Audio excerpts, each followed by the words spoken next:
Israeli annexation of parts of occupied West Bank envisioned in U.S. president's deal. With Israeli Prime Minister Benjamin Netanyahu standing by his side, U.S. President Donald Trump on Tuesday unveiled his long-delayed Middle East plan, claiming that it would lay the foundations for a realistic two-state solution in the long-running Israeli-Palestinian conflict. Palestinian leaders had rejected the plan even before its release and were absent during its unveiling.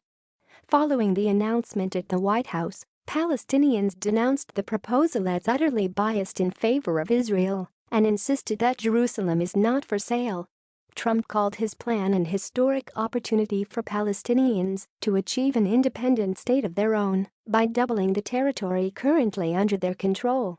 But under the proposal, the United States said Jerusalem would remain the undivided capital of Israel, and it would recognize Israeli sovereignty over parts of the occupied West Bank.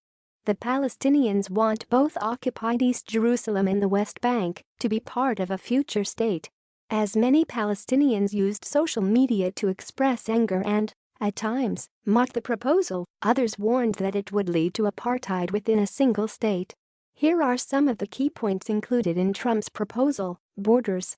According to the plan, Israel would annex the vast majority of illegal Israeli settlements in the West Bank, which would be connected to the rest of Israel with their own access roads and a transportation system. 97% of Israelis living in the West Bank would be incorporated into Israeli territory.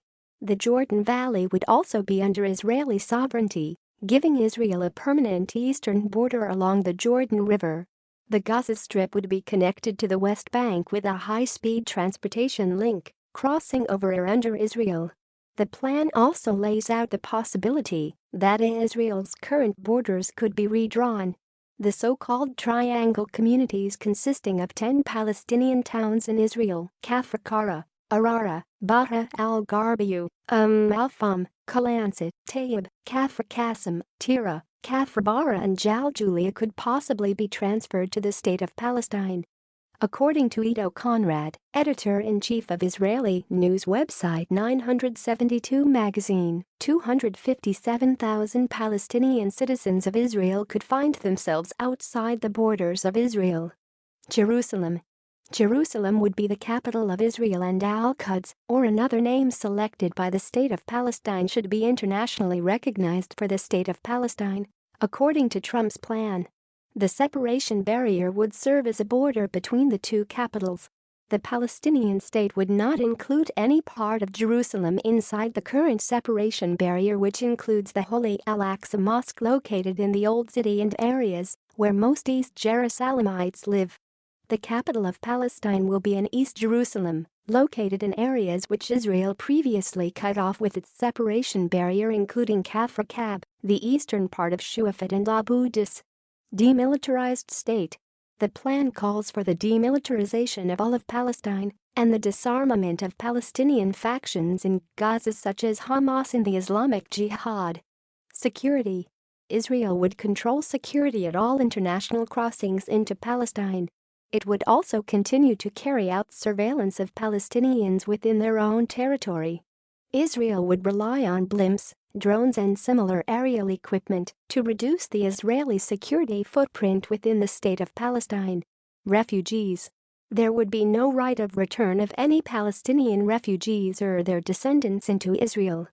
According to the plan, their Arab brothers have the moral responsibility to integrate them into their countries as the Jews were integrated into the State of Israel. Upon the signing of an agreement as proposed under Trump's Middle East plan, Palestinian refugee status would cease to exist, and the United Nations Agency for Palestinian Refugees would be terminated. Prerequisites for a Palestinian state. Israel and the U.S. would review the Palestinian school curriculum as a prerequisite for the creation of a Palestinian state. The Palestinians shall have ended all programs, including school curricula and textbooks, that serve to incite or promote hatred or antagonism towards its neighbors, or which compensate or incentivize criminal or violent activity, the plan said.